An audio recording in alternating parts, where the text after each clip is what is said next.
মুসলমান ভাইরা বন্ধুরা আমার, আল্লাহ দুনিয়াতে 13টা আযাব দেন, 13টা আযাবের একটা আযাবের নাম দুর্ভিক্ষ দিয়া দেন। 4 নাম্বার, আল্লাহ রাব্বুল আলামিন দুনিয়াতে 13টা আযাবের আরেকটা আযাব মহামারী লাগাইয়া দেন। মহামারী বেড়ে যাবে।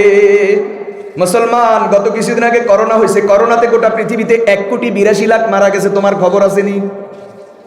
গোটা পৃথিবীতে করোনার কারণে 1,82,00,000 মারা গেছে। নাফরমানির কারণে আল্লাহ আরেকটা গজব পৃথিবীতে দিয়া রাখছেন, এটার নাম এইডস। এইডস এর কারণে এই পর্যন্ত 3.5 কোটি মারা গেছে। মুসলমান ভাইয়েরা বন্ধুরা আমার, এইভাবে আল্লাহ রব্বুল আলামিন বিভিন্ন সময় বিভিন্ন মহামারী লাগাইয়া দেন। কখনো 3 কোটি মরে, কখনো 3.5 কোটি মরে, কখনো 4 কোটি মরে, কখনো 5 কোটি মরে, কখনো কখনো এই পৃথিবীতে মহামারীতে মরতে মরতে 8 কোটি পর্যন্ত মানুষ মরেছে। মেরে দোস্ত, বাঁচার একমাত্র উপায় একটাই, নাফরমানি ছাড়ো, নাফরমানি ছাড়ো, তওবা করো, আল্লাহর রাস্তায় ফিরে আসো, তো রব্বুল আলামিন আসমান আর জমিন থেকে রহমত আর বরকতের রাস্তা চালু করে দিবেন। আপনার কথা বুঝতেছেন? আমি কি বুঝাইছি, কথা বুঝছেন? মুসলমান ভাইয়েরা বন্ধুরা আমার, আল্লাহ রাব্বুল আলামিন নাফরমানির কারণে আরেকটা আযাব দিয়া দেন। ওই আযাবের নাম অগ্নিকাণ্ড। বলেন, আযাবের নাম কি? অগ্নিকাণ্ড। আগুন লাগাইয়া দেন। হঠাৎ দেখবেন নিউ মার্কেটে আগুন, কোটি কোটি টাকা শেষ। হঠাৎ দেখবেন বঙ্গ মার্কেটে আগুন, হঠাৎ শুনবেন চকবাজারে আগুন, হঠাৎ শুনবেন গাউসিয়াতে আগুন, হঠাৎ শুনবেন সোমনি হকার্স মার্কেটে আগুন, হঠাৎ শুনবেন ব্যাংক রোডে আগুন, হঠাৎ শুনবেন স্টেশন রোডে আগুন, হঠাৎ শুনবেন সোনাপুর আগুন, হঠাৎ শুনবেন মাঝদি হকার্স মার্কেটে আগুন, হঠাৎ শুনবেন চাঁদপুরে আগুন, আবার শুনবেন কুমিল্লা আগুন, আবার শুনবেন ঢাকার বনানীতে আগুন, আবার শুনবেন চট্টগ্রামে আগুন। শুধু আগুন আগুন আগুন আর আগুনের কথা শুনবেন। মেরে দোস্ত, নাফরমানির কারণে রব্বুল আলামিন আরেকটা শাস্তি দুনিয়াতে লাগাইয়া দেন, সেটার নাম অগ্নিকাণ্ড। সব জ্বালায়া পোড়ায়া ছাই করে দেন। যেই লোকটা গতকাল কেউ কোটিপতি, আল্লাহ আগুন দিয়ে এমন জ্বালানি জ্বালাইছে, আজকে ইফতার খাওয়ার 10 টাকা তার কাছে নাই। কথা কয় না? এরকম ঘটনা ঘটেনি? আরে আরেকটা বলি, 6 নাম্বার আগুনের আরেকটা অর্থ, রব্বুল আলামিন বাজার ব্যবস্থাতে আগুন লাগাইবেন। একটা হলো দোকানে আগুন লাগাইবেন, আরেকটা বাজার ব্যবস্থাতে। হঠাৎ 30 টাকার আলু 60 টাকা, 100 টাকার কাঁচামরিচ 800 টাকা, 50 টাকার লবণ 200 টাকা, 50 টাকার পেঁয়াজ 250 টাকা। এমন গজবের ঘটনা বাংলাদেশে ঘটছেনি।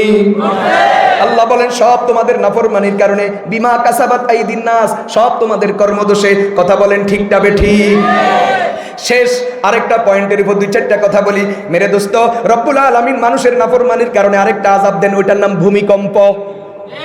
গত 4-5 দিন আগে হয়েছেনি? মাত্র 33 সেকেন্ড, মাত্র 5 মাত্রা। মেরে দোস্ত, এটাকে বলে মাঝারি ভূমিকম্প। ইতিহাস পড়েন যুবক ভাইরা, তোমাদেরকে বলি, আল্লাহর ওয়াস্তে একটু মোবাইলে ঢুকো, আর নাচ দেখিও না, আর গান দেখিও না, টিকটক আর দেখিও না, নাটক সিনেমা এনে পড়ে থাকিও না, আল্লাহর কুদরত বুঝার চেষ্টা করো। গত 15 বছরে বাংলাদেশে ভূমিকম্প হয়েছে 141 বার। কয়বার? 141 বার হয়েছে। তবে এটাতে কোনো ক্ষতি হয় নাই, কারণ এগুলা সব ছোট আর মাঝারি মাত্রার ছিল। যদি বড় মাত্রা মানে কমপক্ষে 7 থেকে উপরের দিকে যদি হয়, তাহলে বাংলাদেশে যদি 7 মাত্রার একটা ভূমিকম্প যদি হয়ে যায়, তাহলে কমপক্ষে 72,000 বিল্ডিং মাটির নিচে তলায়া যাবে। এটাই গত 5 দিন আগের আপনাদের বাংলাদেশের বিভিন্ন সংবাদ মাধ্যমের রিপোর্ট। মুসলমান ভাইয়েরা বন্ধুরা আমার, এই বর্তমান মাসের ফেব্রুয়ারি মাসে তুরস্কে হয়েছে মাত্র 45,000 মারা গেছে। চীনে হয়েছে আজ থেকে 400 বছর আগে 8.5 লাখ মারা গেছে। ইন্দোনেশিয়াতে হয়েছে 2004 সালে 2,27,000 মারা গেছে। মুসলমান, যদি বাংলাদেশে যদি এমন একটা দুর্ভিক্ষ হয়, এখানে আরেকটা কথা বলি, পৃথিবীতে কোনো ভূমিকম্প 1.5 মিনিটের বেশি হয় না। 30 second, 45 second, 55 second, 59 second, 49 second, 39 second, 1 minute, 1 minute 5 second, 1 minute 7 second, 1.5 মিনিটের বেশি পৃথিবীতে কখনো ভূমিকম্প হয় না। মেরে দোস্ত, রব্বুল আলামিন তো একটু নাড়া দেন তো সব কিছু তছনছ হয়ে যায়। বাংলাদেশে যদি 7 মাত্রার ভূমিকম্প হয়, 72,000 বিল্ডিং তলাবে। বাংলাদেশে এমন বিল্ডিং আছে যেই বিল্ডিং এ 2,000 গার্মেন্টসের কর্মচারী কাজ করে। বাংলাদেশে এমন বিল্ডিং আছে যেই বিল্ডিং এ 1,000 মানুষ অফিস করে। বাংলাদেশে এমন বিল্ডিং আছে যেই বিল্ডিং এ 50টা ফ্যামিলি বসবাস করে। মেরে দোস্ত, এইভাবে যদি 72,000 বিল্ডিং তলায়, তাহলে কোটি কোটি বনি আদম মাটির নিচে চলে যাবে, লাশ দাফন করারও সুযোগ পাওয়া যাবে না। কথা কয়টা? জানাজাও পড়তে পারতেন না। বাঁচার উপায় কি? গুনাহ ছাড়া তওবা করা, আল্লাহমুখী হওয়া। কথা বলেন ঠিক না বেঠিক? হায় হা, যাইবেন কই? অলরেডি আল্লাহ আমাদেরকে শুধু একটু একটু কি করতেছেন, সতর্ক করতেছেন, এই সতর্ক হও, এই সতর্ক হও। দিছি একটু নাড়া দিছি, একটু কি দিছি। মুসলমান ভাইরা বন্ধুরা আমার, যারা ভূমিকম্প নিয়ে গবেষণা করে, আবহাওয়া নিয়ে গবেষণা করে, তাদের দাবি বাংলাদেশের নিচে কোনো প্লেট নাই। এটা গত 2-3 দিন আগের সব রিপোর্ট। বাংলাদেশের নিচে কোনো কি নাই। বাংলাদেশ 2 প্লেটের মাঝখানে বসবাস করে, একটা হলো বার্মিজ প্লেট, আরেকটা হলো ইন্ডিয়ান প্লেট। মাটির নিচে প্লেট আছে, টেকটনিক প্লেট। প্লেটগুলো একটা আরেকটার সাথে ধাক্কা লাগে তো প্লেট সরে যায়, উপরের মাটি নিচের দিকে নেমে যায়। এখন ওরা বলে বার্মিজ প্লেট যেটা, এটা পশ্চিম দিকে সরতেছে অটোমেটিক। ইন্ডিয়ান প্লেট যেটা, এটা উত্তর আর পূর্ব দিকে সরতেছে। মাঝখান দিয়ে বাংলাদেশ ফাঁকা নিচের দিকে নামতেছে। কি করিবে বলেন মুসলমান ভাইরা বন্ধুরা আমার, তোমাদেরকে সহজে একটা কথা বলি, দুনিয়ার বিজ্ঞান বলতে পারে ভূমিকম্প কেন আসে, কিন্তু ভূমিকম্প কেমনে যাবে এটা বলতে পারে না। আল্লাহর কোরআনের বিজ্ঞান বলে ভূমিকম্প কেন আসে এটাও বলে, ভূমিকম্প কেমনে দূর হয় এটাও বলে। কোরআনের বিজ্ঞান বলে ভূমিকম্প আসে গুনার কারণে, আর ভূমিকম্প দূর হবে তওবার কারণে। যাহারাল ফাসাদু ফিল বাররি ওয়াল বাহরি বিমা কাসাবাত আইদিন নাস।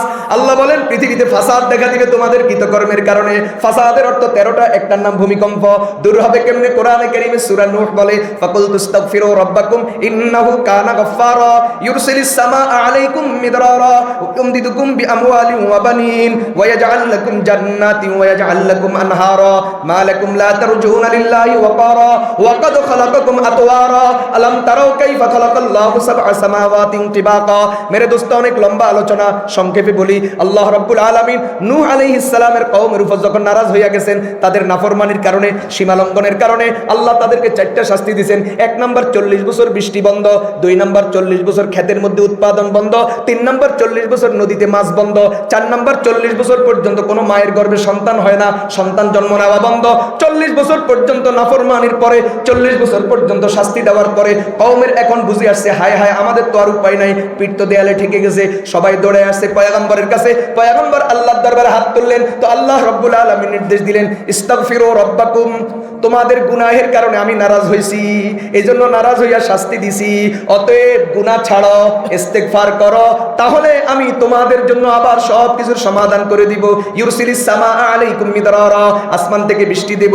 ওয়া ইউমদিদুকুম বিআমওয়ালিন ওয়া বানিন, খেতে ফসল দিব, মায়ের গর্ভে সন্তান দিব। ওয়াজআল লাকুম জান্নাতি ওয়াজআল লাকুম আনহারা, বাগবাগিচা ভরায়া দিব, নদ নদীও ভরায়া দিব। আল্লাহ বলেন আমি সব দিক থেকে তোমাদের জন্য রিজিকের ব্যবস্থা করে দেব। তাহলে কোরআনের এই 2 জায়গার আয়াত বলে গুনাহ হলো সমস্যা, তওবা হলো সমাধান। গুনাহ করবেন মুসিবত আসবে, তওবা করবেন তো মুসিবত দূর হবে।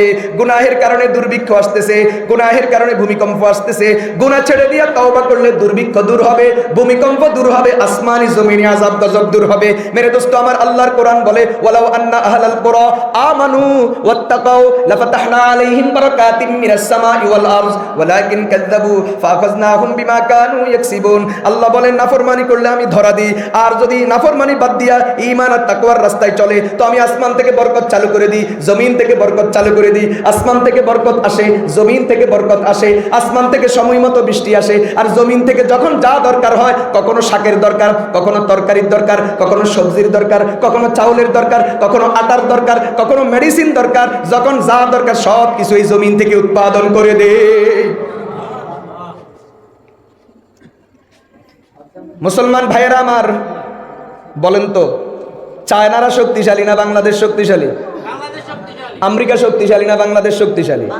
তুরস্ক শক্তিশালী না বাংলাদেশ শক্তিশালী? ওরা ভূমিকম্প থেকে বাঁচতে পারছে নি। এটাই দুনিয়ার বিজ্ঞান বলে ভূমিকম্প থেকে কেউ বাঁচতে পারে না। ভূমিকম্প থেকে বাঁচার কোনো উপায় নাই, ভূমিকম্প প্রতিহত করার কোনো উপায় নাই। হ্যাঁ, দুনিয়াবাসী পারে কি, ভূমিকম্পের কারণে কয়টা মরছে এটা দাফন করতে পারে, কথা কয় না। তুরস্কলারা কি করতে পারছে, ভূমিকম্পে কয়জন মরছে এটা দাফন করছে। চায়নারা কি করছে, 8.5 লাখ মরছে, দাফন করছে। ইন্দোনেশিয়া কি করছে, 2.5 লাখ মরছে, 2,27,000 মরছে, দাফন করছে। আমেরিকার ক্যালিফোর্নিয়া কি করছে, মরছে যা, দাফন করছে। পৃথিবীর বিজ্ঞান ভূমিকম্প ঠেকাইতে পারে না, ভূমিকম্পে কয়জন মরে দাফন করতে পারে। কথা বলেন ঠিক না বেঠিক? একমাত্র ভূমিকম্প ঠেকাইতে পারে নাফরমানি মুক্ত ইবাদত ওয়ালা আল্লাহর রহমতের রাস্তা। কথা বলেন ঠিক কিনা? হাদিসে আছে নবীজি সাল্লাল্লাহু আলাইহি ওয়াসাল্লাম বলছেন, কিয়ামত যত কাছে আসবে, মানুষ যত নাফরমানি করবে, তত জমিনে ভূমিকম্প বাড়তে থাকবে। মেরে দোস্ত, দুনিয়ার বিজ্ঞান তো বলে ভূমিকম্প আসে জমিনের নিচে প্লেট সরে গেছে। এই জন্য আমাদের এক আরেফ তাফসীরে রুহুল বয়ানে আছে, নামটা ভুলে গেছি মেরে দোস্ত, উনি বলেন না রে দুনিয়ার মানুষ, ভূমিকম্প এর কারণে নয়। ভূমিকম্প কেন? শোনো, উনি যেই কথা বলছেন ওইটা শোনার আগে আমি একটা উদাহরণ দিই। আপনার বাচ্চা যখন আপনাকে খুব বেশি জ্বালায়, তখন আপনি কি করেন? এই এরকম করিস কেন? হ্যাঁ, দমকান নেই, যা মারেন নেই, যা মারি ফালাই দেননি, কথা কয় না, অথচ আপনারই সন্তান। মুসলমান ভাইয়েরা, বন্ধুরা আমার, আপনার বাচ্চা যখন আপনাকে খুব বেশি ডিস্টার্ব করে, যখন আপনাকে জ্বালাতন করে, তখন আপনি ধমক দেন, ঝাড়া মেরে ফেলে দেন। তাফসীরে রুহুল বয়ানে লেখা আছে, আরে ভূমিকম্প টম্প কিচ্ছু না। ঘটনা কি জানো? নি ঘটনা হলো যখন জমিনের উপরে মানুষের নাফরমানি বেড়ে যায়, তো জমিন সহ্য করতে পারে না, জমিন আল্লাহর দরবারে ফরিয়াদ করা শুরু করে। জমিন নড়াচড়া দিয়ে ওঠে, জমিন কো আল্লাহ আর ফাইতেছি না, আর ফাইতেছি না। ওই যে যেমন আপনার মা আর ফারি না, তুজ জ্বালায় আর বাসি না, আপনারা ধমক দেয়, আপনারা ধাক্কা মারে, আপনারা সরায়া দেয়, ঠিক তাফসীরে রুহুল বয়ানে লেখা আছে, আরে দুনিয়ার মানুষ, ভূমিকম্প কিচ্ছু না। যখন জমিনের উপরে মানুষের নাফরমানি বেড়ে যায়, মানুষ যখন প্রকাশ্যে গুনাহ করতে শুরু করে, তো জমিনও তোমার মায়ের মতো আমার মায়ের মতো লাফ মাইরা উঠে মালিকের কাছে ফরিয়াদ জানায়, মালিক আর পারতেছি না। জমিনের মধ্যে যখন কম্পন আসে, এটাই হলো ভূমিকম্প, তছনছ হয়ে যায়। আপনি কথা বুঝতেছেন? আমার কথা বুঝেন আপনারা? উনি বলেন কিসের মাটির নিচে প্লেট সরা মরা, এগুলো বুঝি না, আসল ঘটনা এটা। তোমার আমার মা বিরক্ত হইলে যেমন তোমাকে আর আমাকে ধাক্কা মারে, জমিন ও নাফরমানি সহ্য করতে না পারে একটু নড়াচড়া দিয়ে ওঠে, আল্লাহ আর ফাইতেছি না, আল্লাহ আর ফাইতেছি না। আপনি ধরেন